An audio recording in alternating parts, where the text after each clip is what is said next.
என்னாச்சுமா?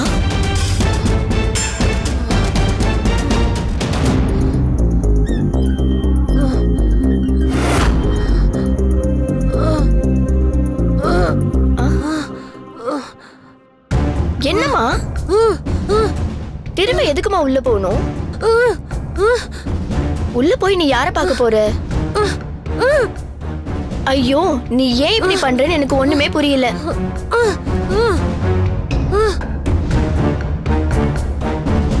சரி, போலாம் போலாம்.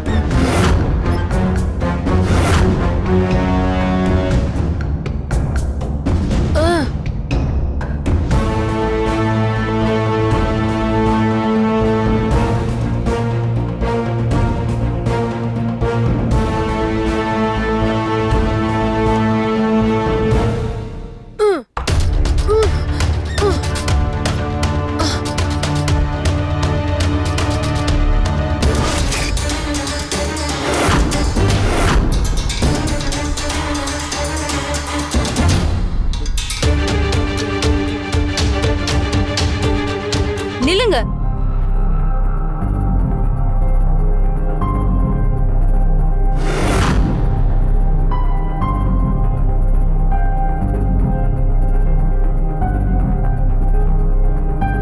சிஸ்டர், நீங்க இன்னும் தூங்கலையா?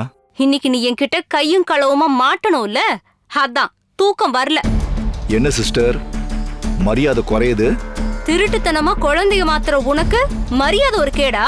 இது திருட்டுத்தனம் இல்ல, எனக்கு நடந்த அநியாயத்துக்கு நான் கொடுக்கிற பதிலடி. அதெல்லாம் எனக்கு தெரியாது. அந்த அம்மாவோட குழந்தைய திரும்ப அவங்க பக்கத்திலே வச்சிரு, இல்ல போலீஸ கூப்பிட்டு கம்ப்ளைண்ட் பண்ணிடுவேன். சிஸ்டர், கோவப்படாதீங்க. ஒரு நிமிஷம் நான் சொல்றத கேளுங்க.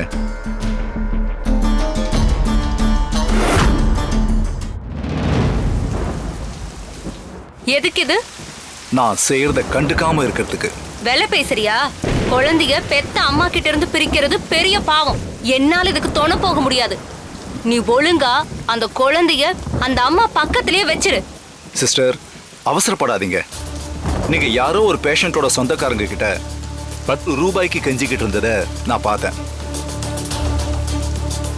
இனிமே நீங்க இந்த மாதிரி சில்லற காசுக்கெல்லாம் அல்லாடப்பட வேண்டிய அவசியமே இருக்காது. இதுல 10,000 ரூபாய் இருக்கு. மொத்த பணமும் கத்தையா ஒத்த நொடியில உங்க கைக்கு வந்துடும். சிஸ்டர், இதோட நான் நிறுத்திட மாட்டேன். நீங்க கேட்கறப்பெல்லாம் பணம் தருவேன். அது மட்டும் இல்ல, அந்த அம்மா கையில இருக்க தங்க வளையலையும் நீங்களே எடுத்துக்கோங்க. நீ சொல்றதெல்லாம் நம்பலாமா? பணம் நகையெல்லாம் எனக்கு தானே, எனக்கு ஒன்றும் பிரச்சனை வந்துடாதுல்ல? வராது சிஸ்டர். நான் யார்கிட்டயும் சொல்ல போறதில்ல. நீங்களும் இதை மறந்துட்டா எந்த காலத்திலயும் உங்களுக்கு சிக்கலே வராது. அப்ப சரி. இந்தாங்க.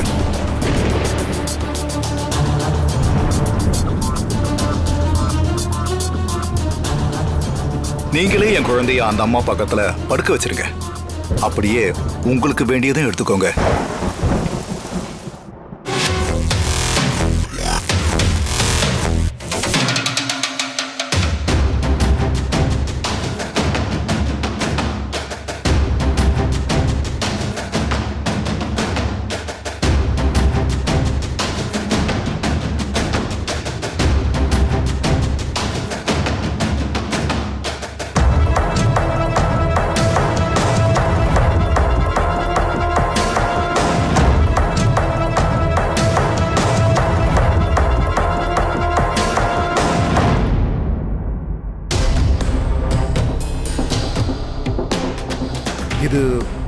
இது அந்த இந்த படுபாவி இன்னும் இந்த அம்மா கிட்ட தான் வேலை பாக்குறானா?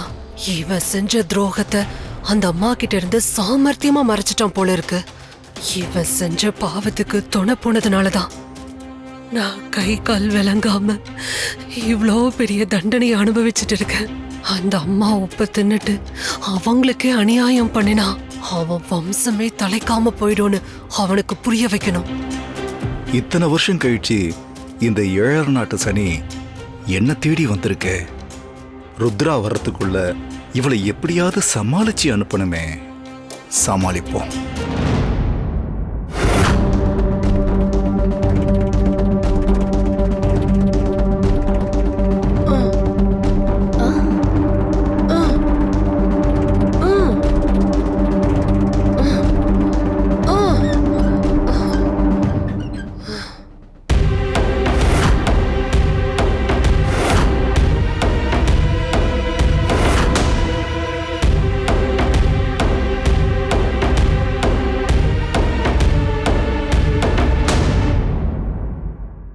சிஸ்டர், பார்த்து எத்தனை வருஷம் ஆச்சு?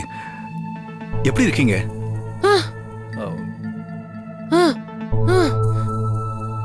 ஏமா, இவங்களுக்கு பேச வராதா? ஆமாங்க சார், 15 வருஷத்துக்கு முன்னாடி அம்மாவுக்கு பக்கவாதம் வந்து கை கால் இழுத்துக்குச்சு.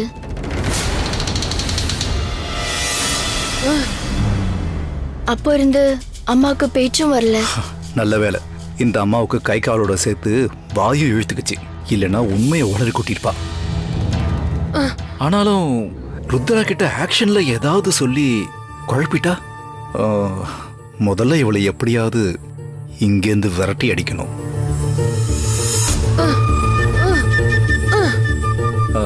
ஏமா, உங்க அம்மா என்னம்மா சொல்றாங்க? எனக்கும் புரியல சார். அம்மா உங்களுக்கு தெரியுமா? என்னம்மா நீ இப்படி கேட்ட? இவங்க கவர்மெண்ட் ஹாஸ்பிட்டல்ல நர்ஸா இருந்தாங்க, இவங்களுக்கு தெரியாம இருக்குமாமா? சரிம்மா, அம்மா ரொம்ப நேரமா கஷ்டப்படுறாங்க, நீங்க இருக்க வேண்டாமா? கூட்டிட்டு கிளம்புமா. ஏமா, என்னம்மா சொல்றாங்க? இப்போ ஒரு அம்மா உள்ள போனாங்கல்ல, அவங்கள பார்த்ததுல இருந்தே அம்மா ரொம்ப டென்ஷனா இருக்காங்க. இப்போ உங்ககிட்டயும் ஏதோ சொல்ல முயற்சி பண்றாங்க, ஆனா என்னன்னு தான் தெரியல. ஏமா, அவங்க கிட்ட பேச என்னமா இருக்கு? அதுவும் இல்லாம எங்க முதலாளி அம்மா பிசினஸ்னு கால்ல ரெக்க கட்டி பறக்குறவங்கம்மா. உங்ககிட்ட பேசுறதுக்குலாம் அவங்களுக்கு நேரமே கிடையாதுமா. இப்ப கூட ஏதோ மீட்டிங் போன சொன்னாங்க. ஏமா, நீ அம்மாவை கூட்டிட்டு கிளம்புமா.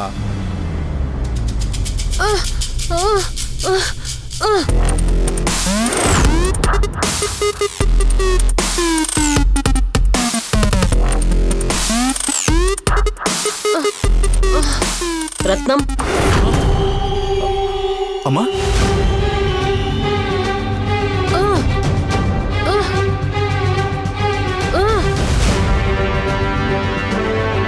யார் அவங்க? யார்கிட்ட பேசிட்டு இருக்க? அம்மா அம்மா, அவங்க எனக்கு தெரிஞ்சவங்கம்மா. எங்க வீட்டு பக்கத்துல தான் இருக்காங்க. ரொம்ப வருஷம் கழிச்சு பாக்குறேன், அதான் பேசிக்கிட்டு இருந்தம்மா. அம்மா, நம்ம போலாமா?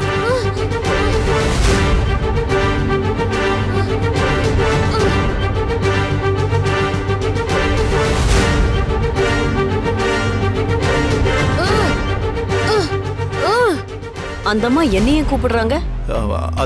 அது வந்து அம்மா, அவங்க உங்களை கூப்பிடலமா.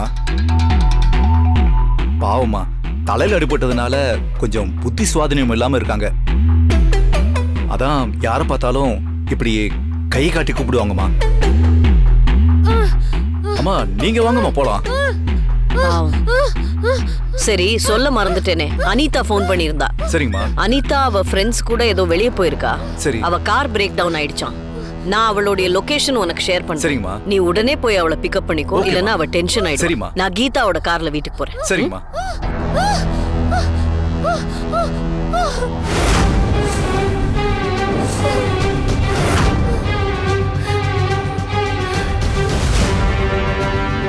பெரிய கண்டத்துல தப்பிச்சோம். ருத்ரா கிட்ட இந்த நர்ஸ் போட்டு கொடுத்துருந்தா நம்மளோட இத்தனை வருஷ போராட்டம் வீணா போயிருக்கும். அது என்னமோ தெரியல, கடவுள் எல்லா விதத்திலையும் நமக்கு துணையா நிற்கிறார்.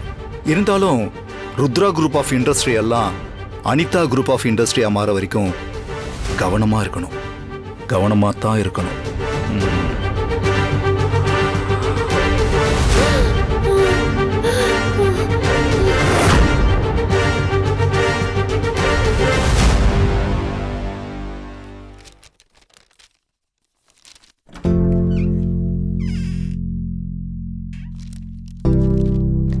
சார்.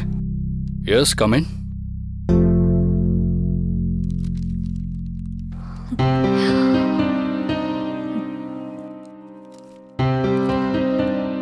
சூடா மசாலா டீ எடுத்துட்டு வந்திருக்கேன், குடிங்க சார். Thank you. நீங்க போலாம்.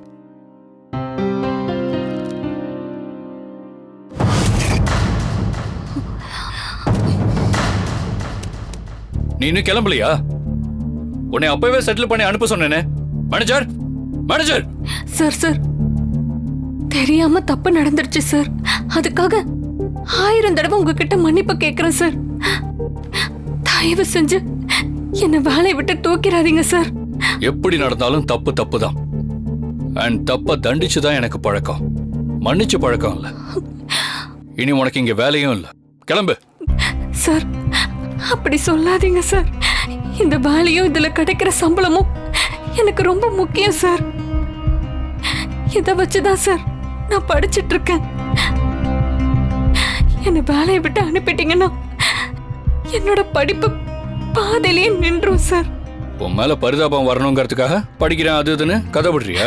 ஐயோ சார், இல்ல சார், எனக்கு பொய் சொல்லலாம் வராது சார். நான் கும்பிடுற முருகர் மேல சத்தியமா நான் கரஸ்பாண்டன்ஸ்ல படிச்சிட்டு இருக்கேன் சார். வேணும்னா என்னோட புக்ஸ், பணம் கட்டின ரசீது எல்லாத்தையும் கொண்டு வந்து காமிக்கிறேன் சார். அப்பவாச்சும் என்ன நம்புவீங்களா சார்? வேலையை விட்டு அனுப்பாம மன்னிச்சு விட்டுருவீங்களா சார்? இந்த வேலையும் சம்பளமும் உனக்கு அவ்வளவு முக்கியம்னா அதுக்கு ஏத்த மாதிரி நீ சின்சியரா இருந்திருக்கணும்.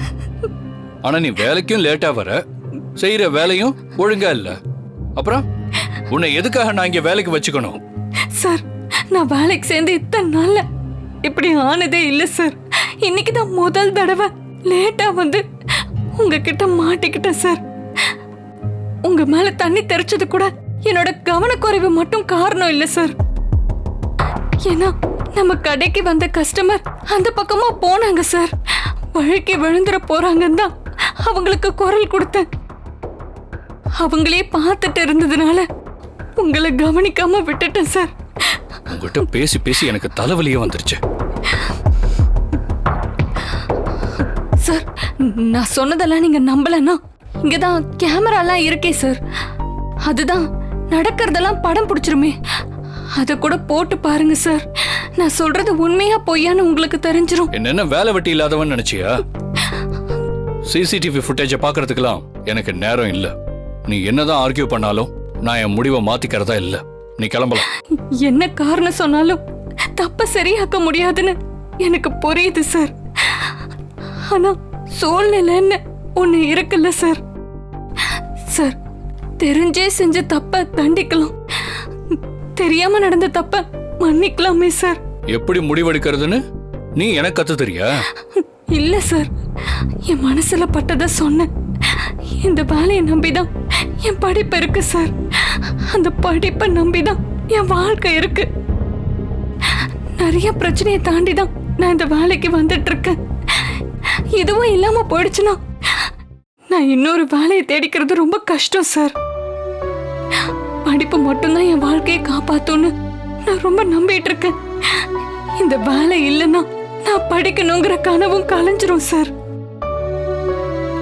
நான் மட்டும் இல்ல சார், இந்த மாதிரி இடத்துக்கு வேலைக்கு வர எல்லா பொண்ணுங்களுக்கு பின்னாடியும் இதே மாதிரி ஒரு கதை இருக்கும். அவங்க கனவுக்காகவும் ஆசைக்காகவும் தான் எல்லா கஷ்டத்தையும் தாங்கிக்கிட்டு வேலைக்கு வராங்க. ஒரு சின்ன தப்பால அவங்க வேலைய பறிச்சுக்கிட்டீங்கன்னா அவங்க எதிர்காலம், வாழ்க்கைன்னு எல்லாமே வீணா போயிடும் சார். எங்க மேல கருணை காட்டுங்க சார். வேலைன்னு வந்துட்டா இறக்கம் சென்டிமெண்ட் எல்லாம் பார்க்க மாட்டேன். பணம் இன்வால்வ் ஆகுற இடத்துல எமோஷன்ஸ்க்கு இடம் கிடையாதுங்கிறத நம்புறவண்ணா. ஆனா படிப்புல ஆர்வமா இருக்கிறவங்க மேல எனக்கு ஒரு சாஃப்ட் கார்னர் இருக்கு. அந்த ஒரே ஒரு காரணத்துக்காகத்தான் உன்னை நான் இப்ப மன்னிச்சு விடுறேன். அதுவும் ஒரு தடவை தான். இனிமே இந்த மாதிரி நடக்கக்கூடாது, புரிஞ்சுதா? கண்டிப்பா நடக்காது சார். இனிமே நான் ரொம்ப கவனமா இருப்பேன். என் மன்னிப்பை ஏத்துக்கிட்டு திரும்பவும் என்ன வேலையில சேர்த்ததுக்கு ரொம்ப நன்றி சார். வாழ்க்கை முழுக்க இந்த உதவியை நான் மறக்கவே மாட்டேன் சார். சரி சரி, நீ கிளம்பு, எனக்கு வேலை இருக்கு. எக்ஸ்கியூஸ் மீ, உன் பேர் என்ன? சக்தி சார். ஓகே, டீ ரொம்ப நல்லா இருந்துச்சு. இன்னொரு டீ எடுத்துட்டு வா. சரிங்க சார்.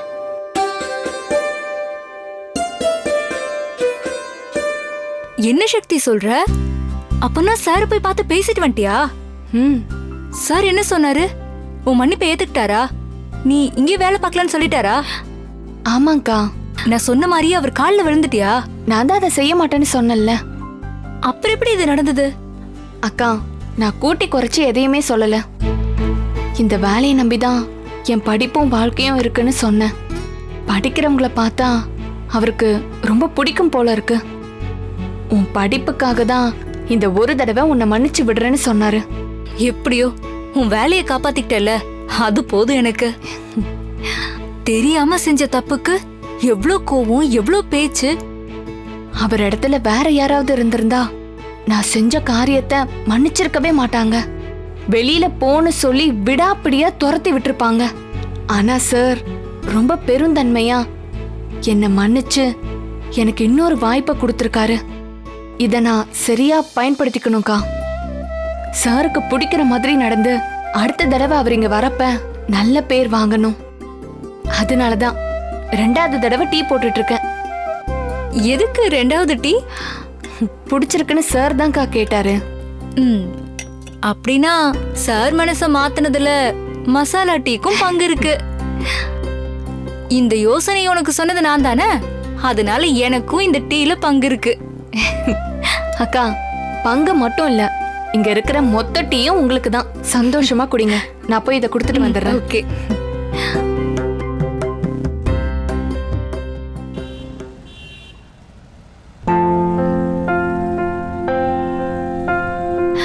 இந்த செருப்பை தைக்கணும்னு இன்னும் 1 வருஷத்துக்கு பிஞ்சு போகாத மாதிரி நல்லா தச்சு கொடுங்க.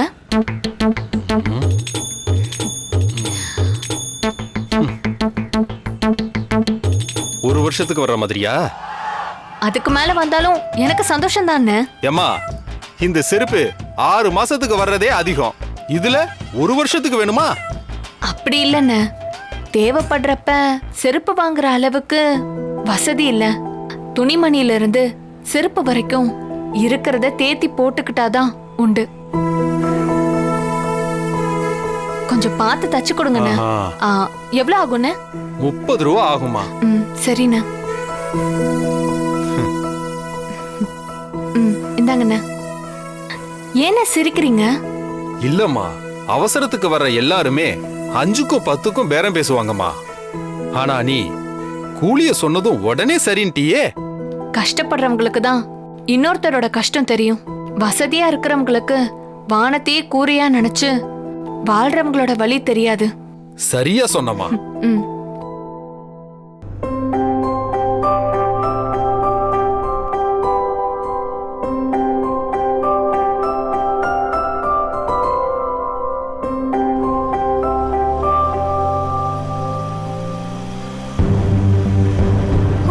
ஐயோ, அம்மா,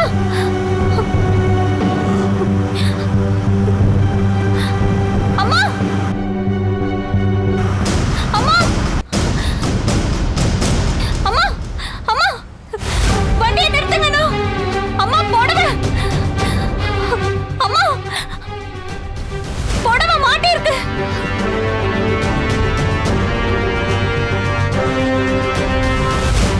அம்மா, டிரைவர், காரை ஓரமா நிறுத்துங்க.